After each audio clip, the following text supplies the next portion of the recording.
নমস্কার, welcome to সুইপ্ত friend learning. সুইপ্ত ফ্রেন্ড লার্নিং চ্যানেলের পক্ষ থেকে তোমাদের প্রত্যেকে স্বাগত জানাই। প্রিয় পঞ্চম শ্রেণীর পরীক্ষার্থী বন্ধুরা, তোমাদের জন্য আজকের ক্লাসে আমি আলোচনা করব পঞ্চম শ্রেণীর গণিত বিষয়ের প্রশ্নপত্র একই সঙ্গে উত্তরপত্র নিয়ে।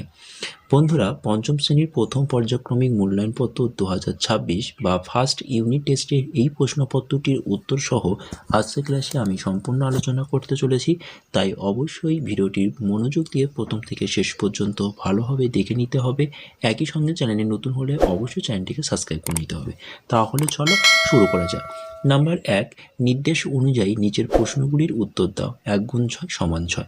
প্রথম প্রশ্ন, সঠিক উত্তরটি নির্বাচন করো।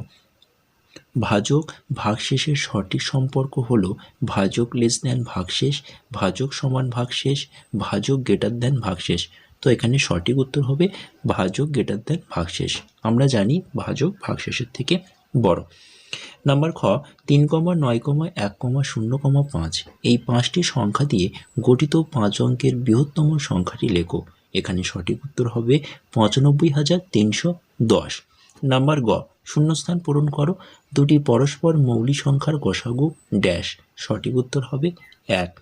নাম্বার ঘ, সত্য অথবা মিথ্যা লেখো। 24,752 সংখ্যায় 4-এর স্থানীয় মান 4,000, বাক্যটি সত্য। নাম্বার উঙা, অঙ্কে লেখো 7,777,000। সঠিক উত্তর হবে 7, 2 শূন্য 3টে 7।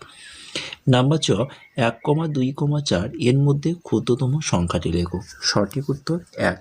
নাম্বার 2, নিচের প্রশ্নগুলির উত্তর দাও। যে কোনো 4টি। 2 গুণ 4 সমান 8। প্রথম প্রশ্ন, ফাঁকা ঘরের সংখ্যা লেখো। তো অঙ্কটা তোমরা একবার দেখে নাও। পরের প্রশ্ন নাম্বার খ, 5 অঙ্কের ক্ষুদ্রতম সংখ্যা 4 অঙ্কের বৃহত্তম সংখ্যা থেকে কত বড়। এখানে আমাকে প্রথমে জানতে হবে 5 অঙ্কের ক্ষুদ্রতম সংখ্যাটি কত। 5 অঙ্কের ক্ষুদ্রতম সংখ্যাটি হচ্ছে 10,000 এবং 4 অঙ্কের বৃহত্তম সংখ্যা হচ্ছে 9,999। 10,000 থেকে 9,999 বাদ দিলে সঠিক উত্তর হবে 1। তাহলে অতএব দিয়ে লিখব 5 অঙ্কের ক্ষুদ্রতম সংখ্যা 4 অঙ্কের বৃহত্তম সংখ্যা থেকে 1 বড়। আচ্ছা, নাম্বার গ, 21,320 দিনে কত মাস কত দিনে। তো অঙ্কটা 30 দিয়েই ভাগ করতে হবে। তোমরা প্রত্যেকেই আশা করি ভাগ জানো, সুতরাং অঙ্কটা দেখে নাও কিভাবে আমি করলাম। ওকে, চলো পরের পেজে। নাম্বার ঘ, একটি ভাগ অঙ্কের ভাজক 4,258, ভাগফল 34, ভাগশেষ 12 হলে ভাজ্য নির্ণয় করো। প্রথমে আমাদেরকে একটা সূত্র জানতে হবে, সেটা হচ্ছে ভাজ্য বার করার সূত্র। ভাজ্য বার করার সূত্র হচ্ছে ভাজ্য সমান সমান ভাজক গুণ ভাগফল যোগ ভাগশেষ। ভাজকের জায়গায় ভাজকের মান বসাও, 4,258, গুণ চিহ্ন আছে, গুণ চিহ্ন বসিয়ে দাও। ভাগফলের জায়গায় মান বসাও 34, যোগ চিহ্ন জায়গায় যোগ চিহ্ন দাও এবং ভাগশেষের জায়গায় 12 বসাও। প্রথমেই ওই 4,258কে 34 দিয়ে গুণ করো। সঠিক উত্তর হবে তোমার 1,44,772 যোগ 12। ওই 1,44,772 সাথে 12 যোগ করলে সঠিক উত্তর হবে 1,44,784। তাহলে নির্ণয় ভাজ্য বলে তোমরা লিখে দেবে 1,44,784। নাম্বার উঙা, একটি শরৎ রচনাবলীর মূল্য 452 টাকা। প্রবীণবাবু 230 জন ছাত্রছাত্রীর মধ্যে প্রত্যেকেই একটি করে বই দেবেন। তিনি মোট কত টাকা খরচ করবেন। একটি বইয়ের দাম যদি 452 টাকা হয়, তাহলে 230 জন ছাত্রছাত্রী দেবে, তাহলে 230-এর সাথে ওই 452টাকে গুণ করতে হবে। তাহলে 452 সাথে 230 গুণ করলে সঠিক উত্তর হবে 1,03,960 টাকা। তাহলে অতএব উত্তর লিখবে তিনি মোট 1,03,960 টাকা খরচ করবেন।